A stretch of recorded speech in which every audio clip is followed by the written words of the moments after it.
Hello and welcome back. This is going to be part of the homeschooling curriculum review. We started out with Southwestern Advantage books for the K through 2 grades, and there are some good things and some bad things about this series. The first one is that it is very expensive. It was at the time about $400. But you get a ton of books with it, and for the most part, they're really good quality. As I said, there are some issues, especially if you're a secular homeschooler. The books are published by a Christian education company. Found a few inaccuracies in some of the texts, but they were very easy fixes. You know, they were like one word off from perfect scientific accuracy. There's one where they refer to a dinosaur as a lizard, and they aren't. For pre-K to second grade, they have 4 main hardcover series. They have My Fun with Words, which is 2 books. It's basically an informal dictionary. They have My Book of Shapes, Words, Colors, and Numbers, and I only have the shapes and colors. His other 2 are somewhere in this house. They also have the Ask Me series, which we still use fairly regularly, and there are a lot of books in this. And I found that this series is very good, and I'll talk about that in a little bit. And they also have the Explore and Learn, and there are multiple volumes in this. These are My Book of Shapes, and like I said, I'm missing 2 of them. They are very well laid out. There are minimal instructions which allow for multiple exercises and use of the text. They are colorful, and we use these a lot, and he learned a lot from them. They also came with big posters. The posters did not survive very long. One of the nice things is that they have English and Spanish, so you can teach your child Spanish at the same time, which is really good for brain development.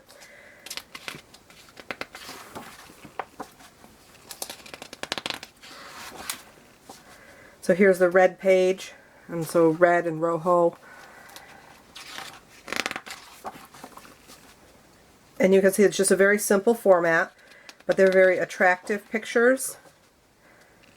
And they really give the kids a good idea of the range of colors. Oh, here's an exercise. Can you find the primary colors that we learned about on page 8 in this picture?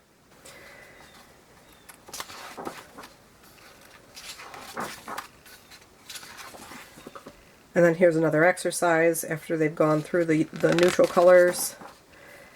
Now they're looking for multiple colors, and you can go through and do this however you want to. Stripes and dots. And then a coral reef is filled with brightly colored animals. What colors do you see in this picture? So this is a very free-form exercise. Colors and patterns.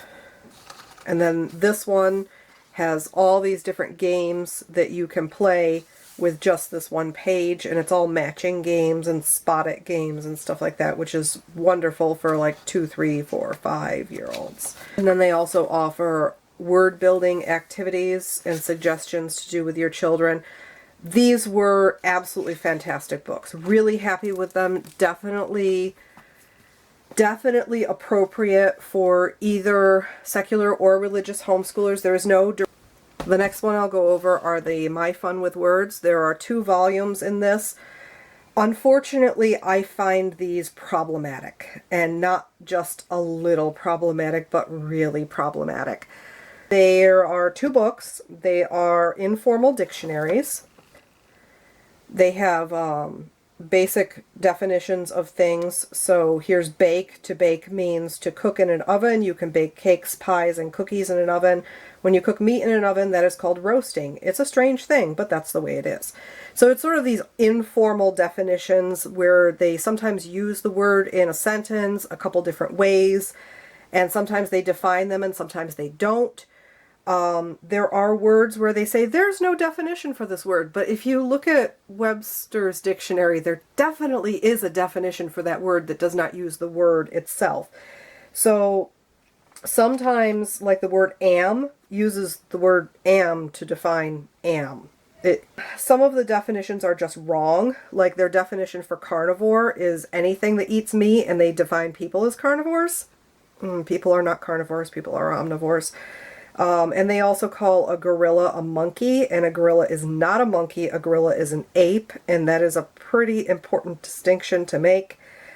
Also some social and gender issues that happen in this. They really push the gender binary, so if you happen to be an intersex person or a gender non-conforming, this is really pushing the male-female roles. Like all girls wear skirts and all boys wear pants, and it also has it does a good job of representing different skin colors and ethnicities, but there's some unsettling things in that too. Like they use the word Eskimo, and while Eskimo is not per se racist, the correct term if you're not a member of that society is Inuit.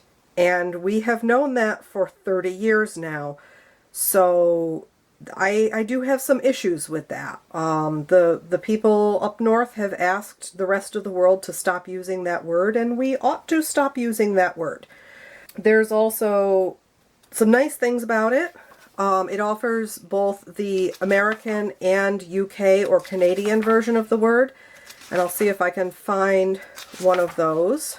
So we'll just flip through color, and see it has a little Canadian leaf next to that that indicates that it is a UK spelling, which is really nice. I like that a lot because I'm a U person. I live in America, but I like the U.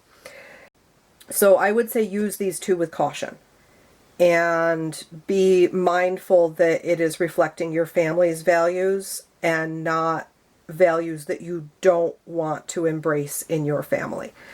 So if somebody offers you this set for sale and you have to get this with it, I wouldn't say reject the set, but I would say use these two books with extreme caution. The next one is the Ask Me series. We loved the Ask Me series. It's wonderful.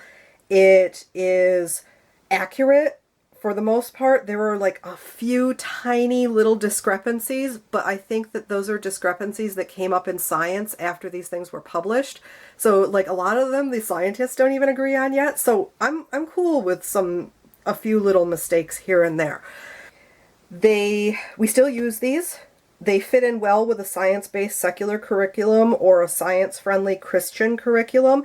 Be aware if you are doing a very conservative Christian curriculum, like a young earth creationist, you do not want to use these because these have an accurate geological time scale. We're talking Bill Nye, not Ken Ham. They have, this one in particular is really wonderful from a paleontological standpoint. I'm kind of in love with it. I have to say I'm kind of in love with it. I wish that they had used the word Carboniferous on this page, but they didn't. They use prehistoric a lot, so they don't really differentiate between the epochs, but I'm okay with that. You know, it's pretty awesome. This one is the one that they're using a reptile to refer to Dimetrodon, which I didn't keep up with the most recent thing, but Dimetrodon may be getting renamed. That would just crush me. That's like losing Brontosaurus. Maybe a mammal-like reptile, but there's a better word for them than reptile. So I have no issues with this. It's been really well done. This series tends not to make too many broad generalizations, and everything is science supportive and history supportive.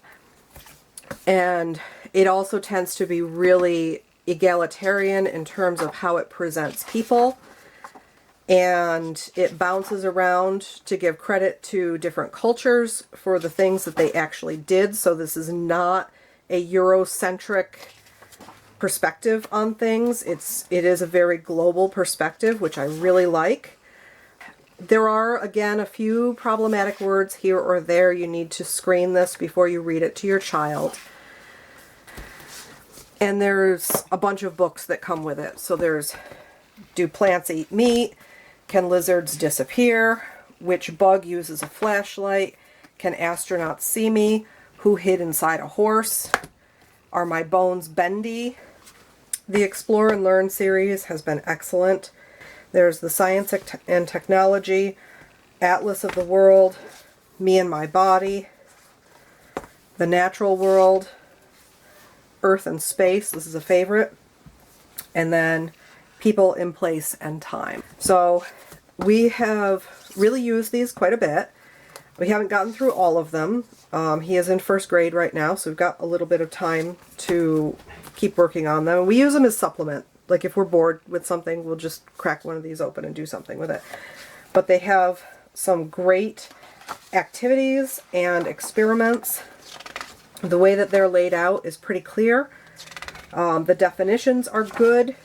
I have not really had any major issues with any of the content in these.